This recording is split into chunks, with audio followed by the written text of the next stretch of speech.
G'day, Keithy here. Thanks for joining me again. Glad to have you along. If you're new here, don't forget to subscribe and comment if you've got questions too regarding any of the stuff that I put up. I've got plenty of videos. I've got some camper trailer stuff, car stuff, bit of FIFO stuff. Anyway, today I'm here with you to talk about 12 volt wiring in a camper trailer. So as you'll see, this one here is already wired up for 12 volt, except that Anderson plug on the front just comes directly from the vehicle through no charger into this battery here. So the objective today is to run it through a charger. So I've got to install a charger so that this battery is actually getting a proper charge when it's behind the back of the car. Well,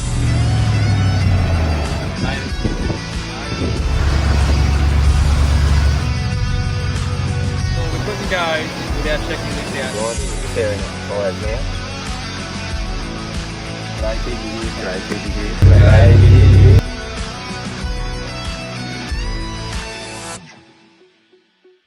Okay, so what can you see here in this camper trailer? So we've got our 240 volt charger.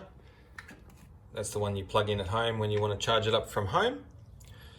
It's got the little circuit breakers and the on-offs for the accessories in the trailer. And of course it's got the battery here. This is a nice Century AGM battery. And it's all fit for purpose, except for the fact that from the front of this trailer, the Anderson plug comes directly in here and to the battery. So what that means is it's relying on the voltage from the alternator at the very, very front of the car to supply an adequate voltage to charge this battery, which unfortunately, it's not. So what we're here to do today, I'm going to install the old C-Tech that came out of my Range Rover. If you look up the top corner there now, up there, you'll see that video there, the recent upgrades that I did to my dual battery system in the car, and the reason that I'm doing this now.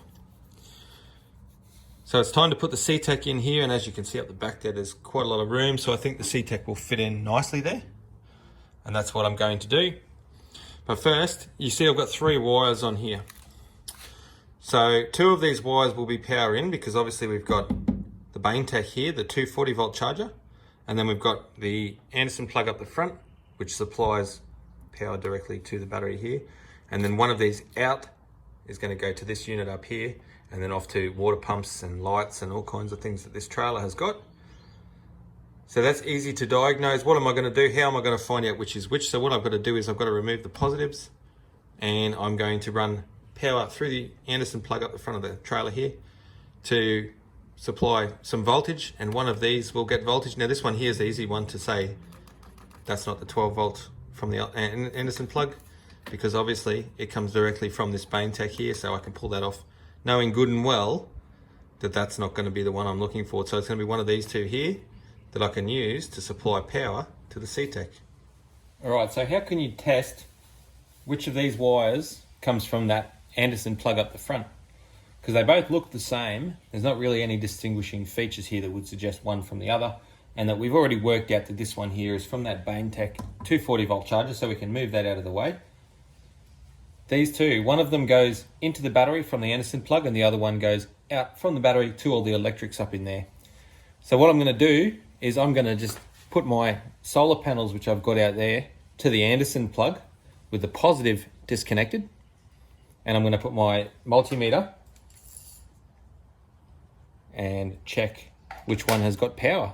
Now, because those solar panels are not regulated, it's going to be quite a high voltage that comes from there.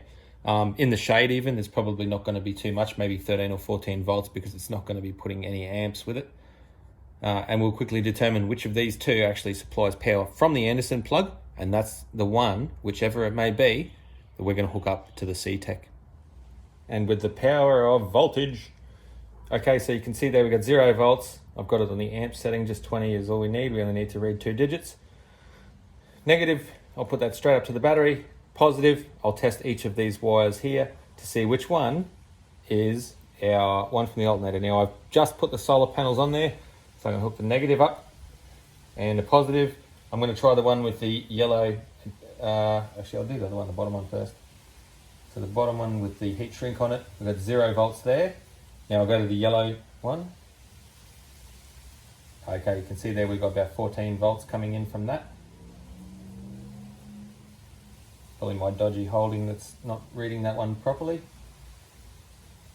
Anyway, we've got voltage, we know that. So from that we can surmise that this one here is the one from the Anderson plug, but just to double check, I'll take the solar panels off now and we'll check that voltage again. Okay, so the solar panels are now off. I'll put my negative up here and I'll put the positive on that yellow one again. And you see we've got 0 volts there. I'll try the other one. We've got 0 volts there. So this is the one here that we're going to hook up to the CTEC battery charger. What have we got to do now to do that? Got to decide on a mounting position for the CTEC. So I'm going to put the CTEC right up the back about there, so it's nice and easy to see. That's not very hard for me to do. And then this wire here is the one that's going to go to the CTEC, which is good. It's already got an end on it. And then from the CTEC, I'm going to obviously run a positive to the battery, negative to the battery, and we are done. And da-da, just like that, the finished product. So what you're seeing up the back is the old CTEC. Now that was in my Range Rover prior to that last series of videos that you saw. This was what ran the dual battery system in my Range Rover, and there was nothing wrong with it. The reason that I wanted to change is I wanted a couple more amps, and I also wanted a little bit more flexibility with the solar voltage, which is what the projector's given me that's now in the Range Rover.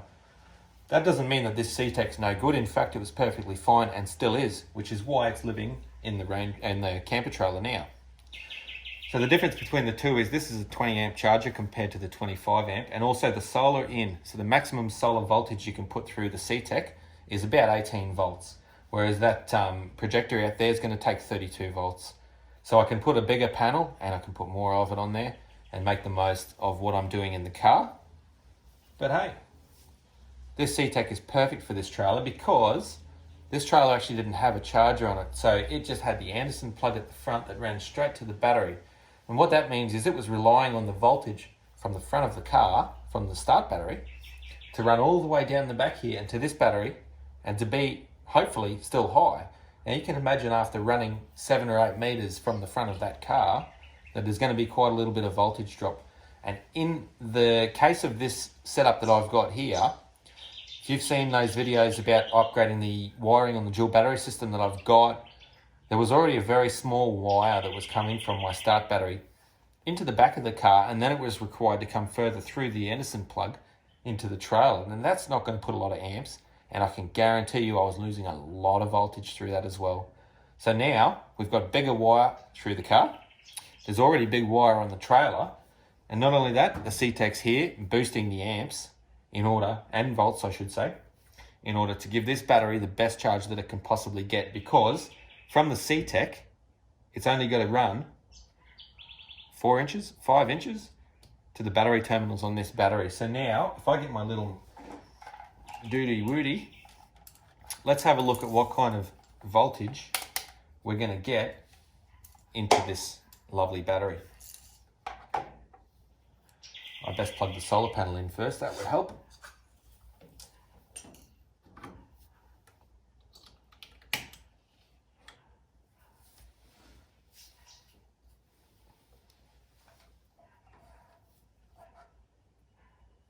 So the CTEC is not yet putting charge in. Okay, it's just started now. Should be sitting around 14 volts. So it's working its way up at the moment, 12.9. That will continue to rise because obviously the battery's been sitting here doing nothing. And if the CTEC's doing its job properly, we should get up to 14 volts and it'll just sit there. That is one thing that I do like about the CTEC. If you can see in there now with the lights, it's telling me that the solar panel is connected directly to the auxiliary battery. Alrighty, so here we are at the back of the Range Rover. I've got the Anderson plug for the camper trailer here, got the Anderson plug for the Range Rover here, and I've attached my little kick-ass meter here.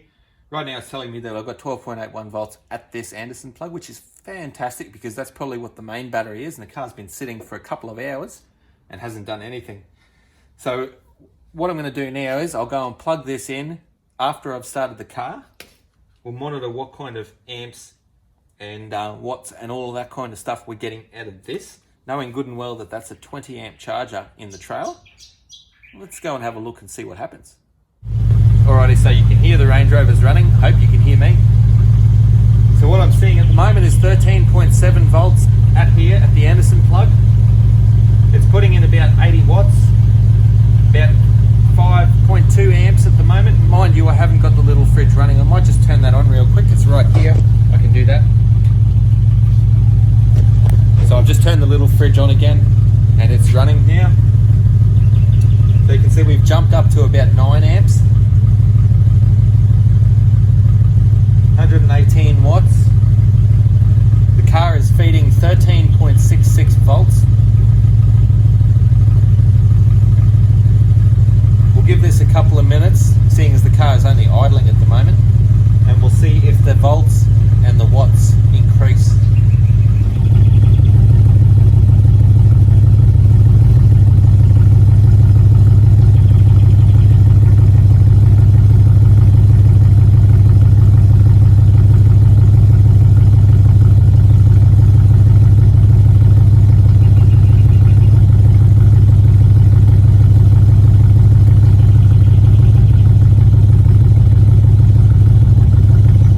Okay, so let's do a little test now with the car running and Anderson plugged in. We should still be seeing 14 volts here, given that we know that there's about 13.6 at that Anderson plug, which is quite respectable, I must admit. So we'll see what's happening in the land of the C-Tech, knowing that we've only got 13.6 volts coming from that Anderson plug. 14.35 with the little fridge running. That's fantastic to hear. So you can see that's C-Tech has actually amplified the voltage coming from the car. Now what I'll do is I'll plug the solar panels in as well and we'll check that out.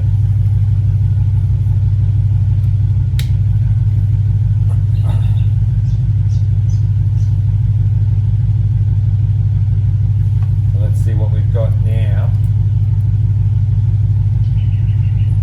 So we've still got 14.35, 14.36. So what that means is that C-Tech is regulating the voltage that's charging this battery.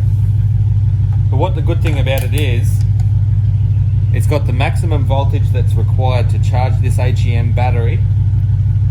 But what the C-Tech will do is prefer the solar power over the alternator power in order to try and optimize the charge to this battery. Now, obviously the solar panel's not going to provide enough just on its own to keep this battery at the voltage that it needs to be, or the charge for that matter. While you're driving along, it may charge a little bit, but you can't always have a solar panel up on the top of your camper trailer while you're driving. So between the two, it decided that it needs to run both the solar from the solar panel and the Anderson plug in order to charge this battery up to full. Mind you, the battery wasn't that far from full when we started this little exercise. What we'll do now, we'll go out and we'll have a look at the little watt meter, little kick-ass meter, and we'll see what kind of amps and watts and all that kind of cool stuff we're actually getting now. Okay, so you can see there 13.7 volts at the Anderson plug here. It's only putting in about 20 watts. Now what that tells me is that this must actually be reasonably fully charged already, this battery. Given that the solar is also charging that auxiliary battery, it only needs 1 or 2 amps from the vehicle in order to maintain the charge that it wants to charge the camper trailer battery.